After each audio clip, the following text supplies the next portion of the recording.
हजरत ईसा अलैहिस्सलाम ने इनकी करप्शन और मुनाफिकत लोगों के सामने लाना शुरू कर दी। इन सब के अलावा उस वक्त के लोग गुनाहों और दुनिया की लज्जतों में पड़ चुके थे और हजरत ईसा अलैहिस्सलाम इन्हें ये सब छोड़ने का कहते थे, लेकिन उन्होंने हक को छोड़कर दुनिया को चुना और हजरत ईसा अलैहिस्सलाम की बात नहीं मानी। लोगों ने भी हजरत ईसा अलैहिस्सलाम के ये सब मूजिज़े देखने के बाद भी उनसे और मूजिज़ों की डिमांड की। हजरत ईसा अलैहिस्सलाम इनकी बातों से बहुत गुस्सा हुए कि इन सब मूजिज़ों के बाद भी तुम्हारे दिल हक को तस्लीम नहीं कर रहे, क्योंकि यहूदियों को ये लगता था कि उनका ये मसीहा एक पावरफुल बादशाह की सूरत में बड़ी फौज लेकर उन्हें बचाने आएगा।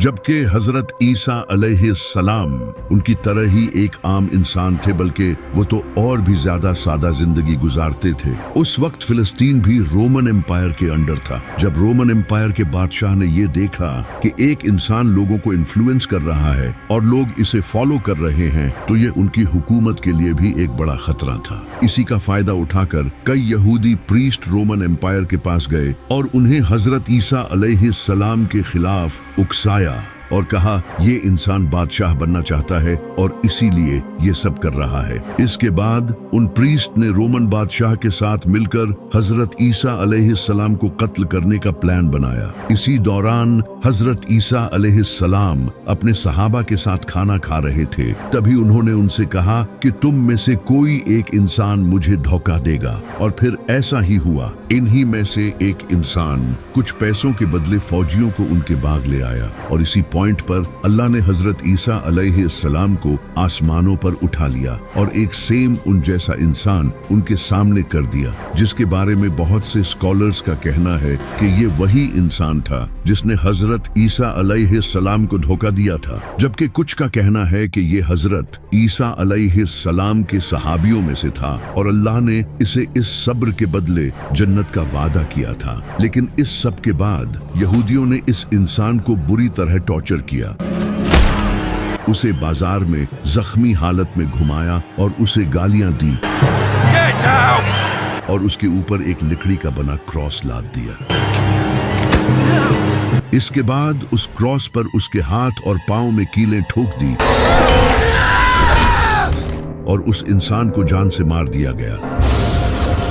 इसके बाद आसमान काला पड़ गया और एक खतरनाक ज़लज़ला आया।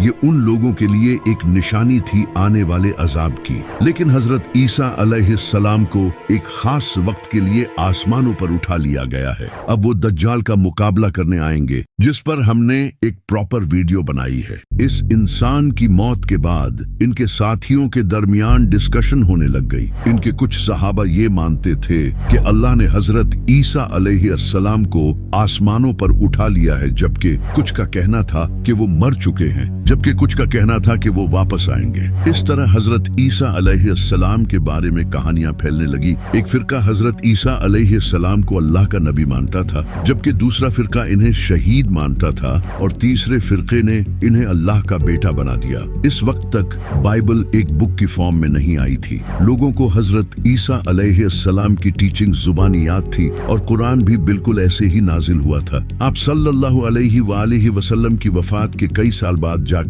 कुरान एक बुक की शक्ल में आया था। लेकिन कुरान और बाइबल में फर्क ये था कि कुरान की प्रोटेक्शन की जिम्मेदारी अल्लाह ने अपने हाथ में ली थी और बाइबल के साथ ऐसा नहीं था। इस वजह से लोगों ने बाइबल को चेंज कर दिया। जब 70 ईस्वी में एक इंसान जो कि हजरत ईसा अलैहिस्सलाम के फॉलोअर्स से इतनी नफरत करता था कि उन्हें टॉर्चर करता और जेलों में डाल दिया करता था, इस इंसान का नाम था सॉल ऑफ टार्सस। इसने काफी टाइम तक हजरत ईसा अलैहिस्सलाम के फॉलोअर्स को टॉर्चर किया, क्योंकि हजरत ईसा अलैहिस्सलाम के ये फॉलोअर्स एक अल्लाह की इबादत करते थे और इन रोमन के झूठे खुदाओं की पूजा नहीं करते थे। इस वजह से हजरत ईसा अलैहिस्सलाम के इन फॉलोअर्स ने बहुत जुल्म सहा। लेकिन फिर एक दिन इसने क्लेम किया कि इसने ख्वाब में हजरत ईसा अलैहिस्सलाम को देखा है, जबकि इसने अपनी लाइफ में कभी हजरत ईसा अलैहिस्सलाम को देखा ही नहीं था। इसके बाद इसने अपना नाम चेंज करके पॉल द अपोस्टल